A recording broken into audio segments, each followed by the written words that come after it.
இதை ஆற விட்டு நல்லா மிக்ஸி ஜாரில் போட்டு அரைச்சி எடுத்துக்கலாம். இப்போ ஒரு கடாயில் எண்ணெய் விட்டுக்கலாம்.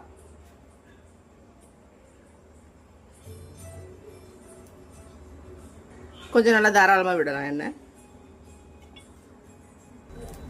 கடுகு வெந்தயம் கொஞ்சமாக சேர்த்துக்கலாம்.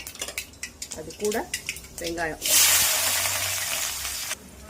பூண்டு, காஞ்ச மிளகாய், கருவேப்பிலை.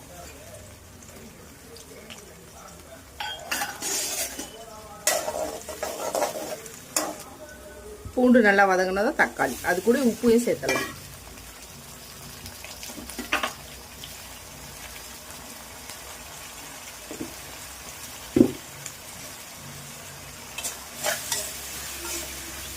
தக்காளி நல்லா வதங்கணும். கொஞ்சம் நேரம் வெயிட் பண்ணுவோம் நல்லா வதங்குற வரைக்கும். மஞ்சத்தூள் கொஞ்சம் சேர்த்துக்கிறோம். எல்லாம் இந்த தக்காளி வதங்கணும். வதங்கினாதான் நல்லா. கொஞ்சம் லேட்டாகும். சிம்லேயே வச்சு நம்ம நல்லா வதக்கி எடுக்கணும். உப்பு போட்டாலே தக்காளி நல்லா வதங்கிடும் பாருங்க. எந்த குழம்பா இருந்தாலும் நீங்கள் தக்காளி போட்டோன்னா உப்பு போட்டிங்கன்னா சூப்பராக தக்காளி வதக்கி கொடுக்கும். இல்லைன்னா அங்கங்கே கல் கல்லாக நின்றுட்டுருக்கோம். இப்போ உள்ள தக்காளி அந்த மாதிரி இருக்குது. நிறைய மருந்துனால சீக்கிரமாக குழைய மாட்டேங்குது. அப்புறம் தக்காளியை வந்து கையிலேயே இப்படி பிழிஞ்சு எடுத்து நசுக்கி போட்டுக்கிட்டு குழம்பு வச்சுருவாங்க. இப்போ இந்த கையில் பிசைஞ்சு எடுக்கவே முடிய மாட்டேங்குது தக்காளியை. கத்தியை வச்சு குத்துனா கூட உடையாதுக்குள்ள இருக்கு. அந்த மாதிரி தக்காளியோட நிலமை.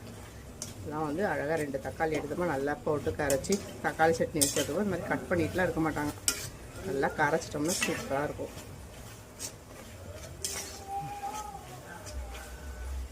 இன்னும் கொஞ்சம் நேரம் வதங்கட்டும். இப்போ நல்லா அரைச்சிருக்க மசாலாவை சேர்த்துக்கலாம். வறுத்த மசாலா எல்லாத்தையும் சேர்த்துக்கலாம். இந்த மிக்ஸி ஜாரை கழுவி கொஞ்சம் தண்ணி சேர்த்துக்கலாம். இந்த அவ்வளோ தேவையான தண்ணி விட்டு இந்த குழம்பு வந்து நல்லா ஒரு 20 நிமிஷம் கொதிக்கணும் சிம்மில் வச்சு. இந்த எண்ணெய் தனியாக அழகாக நல்லா பிரிஞ்சு வர அளவுக்கு கொதிக்கணும்.